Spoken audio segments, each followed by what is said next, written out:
नाड़ी शोधन और अनुलोम विलोम एक ऐसा प्राणायाम है जो आपकी मानसिक तनाव, चिंता, हाई ब्लड प्रेशर और मानसिक बीमारियों के लिए बहुत ही लाभदायक है। इसमें हम अपनी ईड़ा और चंद्र नाड़ी या फिर पिंगला और सूर्य नाड़ी को संतुलित करते हैं। इसके अलावा आयुर्वेद के हिसाब से हमारे शरीर में लगभग 72,000 नाड़ियाँ होती हैं। जब हम अनुलोम विलोम का अभ्यास करते हैं तो उन सभी 72,000 नाड़ियों का संतुलन होता है, उनसे दोष दूर होता है, जिससे हमारे शरीर से सभी प्रकार के जो रोग हैं वो दूर होते हैं।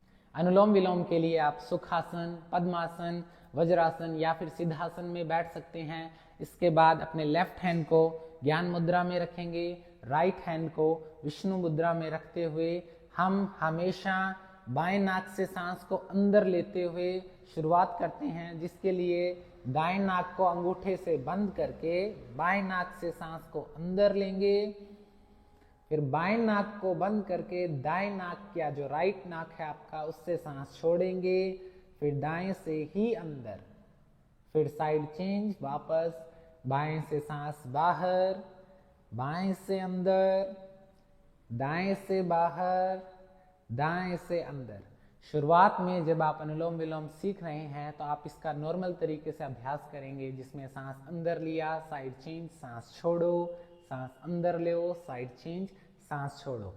इसके अलावा घेरन संहिता में इसका अभ्यास थोड़ा अलग तरीके से बताया गया है, जिसमें हम सांस को रोकते भी हैं। जैसे आपने बाएं से सांस अंदर लिया, फिर आप सांस को रोकोगे दोनों नाकों को बंद करके, फिर आप सांस छोड़ोगे, फिर आप वापस सांस अंदर लोगे, सांस को रोकोगे, फिर सांस छोड़ोगे।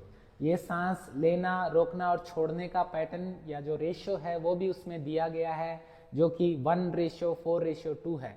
मतलब आपने अगर 1 सेकंड में सांस अंदर लिया है तो 4 सेकंड तक आपको सांस को रोकना है, फिर 2 सेकंड में सांस को बाहर छोड़ना है। रेशो मतलब आपको मल्टीप्लाई करना है। अगर आपने 3 सेकंड में सांस अंदर लिया तो उसका 4 गुना मतलब 12 सेकंड तक आपको सांस रोकना है, फिर दुगना मतलब आपको 6 सेकंड में सांस छोड़ना है। जरूरी नहीं है सीधा ही आप इतने लेवल तक पहुंचे, आप पहले धीरे धीरे बराबर भी रख सकते हैं। 1:1:1 में भी इसका अभ्यास कर सकते हैं।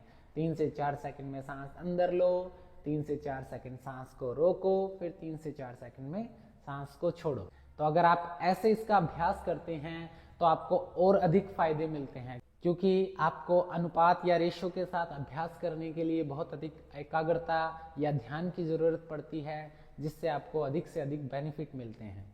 अनुलोम विलोम का अभ्यास आप 5 मिनट से लेकर 15-20 मिनट तक भी कर सकते हैं। आपको अपने हाथ को कंफर्टेबल रखना होता है, बॉडी को पूरा रिलैक्स रखना होता है। ब्रीदिंग जो है वो पेट से करनी होती है, आपको चेस्ट मूव नहीं करना होता। बॉडी को रिलैक्स रखते हुए योगिक ब्रीदिंग करते हैं।